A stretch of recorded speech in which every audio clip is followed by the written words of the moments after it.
Hey hi viewers, welcome to my channel. ఎలా ఉన్నారు అందరూ? తమిళ చూడంగానే మీకు అర్థమైపోయి ఉంటుందండి. మా ఊరి గ్రామ పొంగళ్ళు ప్రతి సంవత్సరం ఆగస్టులో అయితే ఈ పొంగళ్ళు అనేవి మేము చేసుకుంటూ ఉంటాము. అమ్మవారికి బోనం సమర్పిస్తూ వర్షాలు బాగా పడాలి, పంటలు బాగా పండాలని మొక్కుకుంటూ ఈ పొంగళ్ళు అయితే జరుపుకుంటాము. అమ్మవారిని చూసారా, పూలదండలతో ఎంత బాగా అయితే అలంకరించారు. ఇదైతే గుడి ప్రాంగణం అండి. దీన్ని కూడా మంచిగా లైటింగ్ వేసి డెకరేషన్ అయితే చేసేసారు. ఇవి అయితే బల్లేవలు అంటాము. ఒకటి ఆడది, రెండోది మగది. పక్కన బొట్లలో చూసారా, వాటిని వీరదాడులు అని అంటారు. ఇవి తెలియని వాళ్ళు వీడియో లాస్ట్ వరకు అయితే కంపల్సరీ చూడాలండి. ఇప్పుడు బల్లేవల్ని అయితే దేవుడింటికి అయితే తీసుకెళ్ళాలి. ఈ బల్లేవల్ని ఏడాదిలో ఒక్కసారి బయటికి తీస్తాము. అది కొలుపుల రోజు మాత్రమే. ఈ మెలగాళ్ళు మేళం వాయిస్తూ ఉంటే ఊరి పెద్దలు బయటికి తీసి దేవురింట్లో అయితే పెట్టేస్తారు. దేవురింట్లో కొన్ని పూజలు అయితే చేసేసి వాటిని సంబరం చేసుకుంటూ మళ్ళీ గ్రామదేవత గంగమ్మ తల్లి గుడికి అయితే తీసుకువెళ్ళిపోతాము. చూసారా, పిల్లలు పెద్దలు అందరూ ఎంత బాగా ఎంజాయ్ చేస్తున్నారు. ఈక్వల్ పార్టిసిపేషన్ అయితే ఉంటుందండి. ఈ సంబరము ఉదయం 10 గంటలకు అలా మొదలవుతుంది. మళ్ళీ మరుసటి రోజు ఉదయం 4-5 వరకు జరుగుతూనే ఉంటుంది.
మాకు ఊర్లో కొన్ని మెయిన్ బజార్లు ఉంటాయి.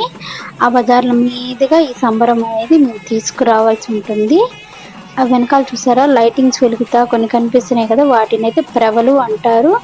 ఈ జాతర జరిగినంతసేపు అవి వీళ్ళ వెనకాల అయితే వెళ్ళాలి కంపల్సరీ. అది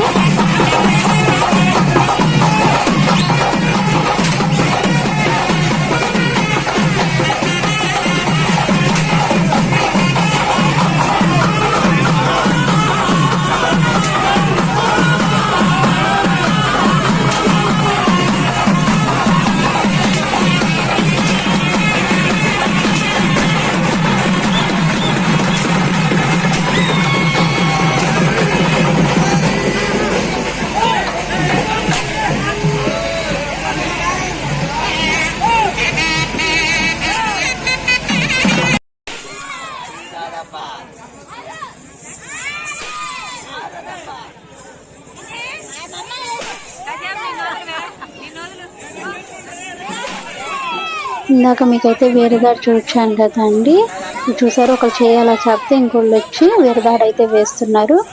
ఇవైతే అందరినీ వేసుకొనివ్వరండి, పట్టాలు ఎక్కాలి, పట్టాలు ఎక్కితేనే వీరదాడు వేసుకోవాలి. చూడటానికి బాగుంటుంది కానీ వేయించుకునే వాళ్ళకి ఎలా ఉంటుందో ఏమో అండి.